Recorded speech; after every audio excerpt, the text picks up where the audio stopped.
ওযুর সময় ছোট ছোট তিনটি দোয়া পড়লে আপনার কপাল খুলে যাবে। আল্লাহ পাক রব্বুল আলামিন দুনিয়াতেও সম্পদ দান করবেন, গুনাহ মাফ করে দিবেন এবং আল্লাহ পাক রব্বুল আলামিন জান্নাতের 8টি দরজা আপনার জন্য খুলে দিবেন। আমরা কিন্তু অনেকে ওযু করি কিন্তু ওযুর নিয়মগুলো আমরা সঠিকভাবে জানি না। ওযু হচ্ছে এমন একটা ইবাদত, ওযুর ব্যাপারে আল্লাহ পাক রব্বুল আলামিন সরাসরি কোরআনে আয়াত নাজিল করে দিয়েছেন। নামাজ পড়ার জন্য ওযুর দরকার আছে না নাই? মিফতাহুল জান্নাতিস সালাহ, prayer is the key to heaven. নামাজ হচ্ছে বেহেশতের চাবি, আর নামাজের চাবি হচ্ছে ওযু। ওযু ছাড়া আপনার নামাজ হবে না। সুতরাং এই ওযুর 3টি দোয়া রয়েছে। এই 3টি দোয়া যারা পড়বে আল্লাহ পাক রব্বুল আলামিন দুনিয়াতে তাদেরকে ভালো রাখবেন, কল্যাণ দান করবেন, সম্পদ দান করবেন, অভাব দূর করবেন, বিপদ দূর করবেন।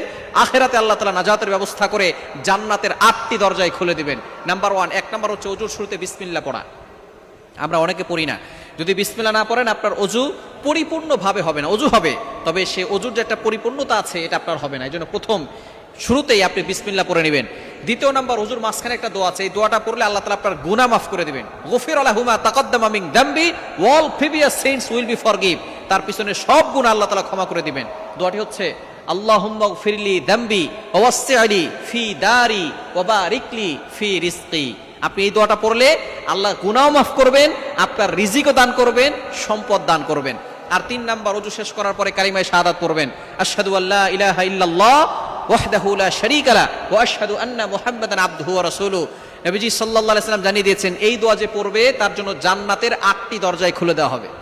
নবীজি সাল্লাল্লাহু আলাইহি ওয়াসাল্লাম একবার সাহাবায়ে কেরামকে সামনে নিয়ে বসলেন, বললেন, ও আমার সাহাবীরা, কিয়ামতের ময়দানে এমন একজন মানুষ আছে যার ব্যাপারে জান্নাত 8টি দরজা থেকেই তাকে আহ্বান করা হবে। তখন সাহাবায়ে কেরাম বললেন, ইয়া রাসূলুল্লাহ, কে এমন ব্যক্তি আছেন যাকে জান্নাতের 8টি দরজায় ডাকবেন? নবীজি সাল্লাল্লাহু আলাইহি সাল্লাম বললেন, সে আর কেউ না, সে হচ্ছে আমার সঙ্গী আবু বকর। আবু বকর সিদ্দিক রাদিয়াল্লাহু তাআলা আনহুকে জান্নাতের 8টি দরজায় ডাকবেন। সাহাবায়ে কেরাম বললেন, ইয়া রাসূলুল্লাহ, ইয়া হাবিবাল্লাহ, এমন কি কোনো আমল নাই যে আমলের মাধ্যমে আমাদেরকেও জান্নাতের 8টি দরজা রাখবে? নবী সাল্লাল্লাহু আলাইহি ওয়াসাল্লাম বলেছেন, আছে। সেটা হচ্ছে যে ব্যক্তি ওযু করার পরে কালিমায়ে শাহাদাত পড়বে তার জন্য জান্নাতের 8টি দরজা ডাকতে থাকবে। যে কোনো দরজা দিয়ে ইচ্ছা সেই দরজা দিয়ে সে প্রবেশ করতে পারবে।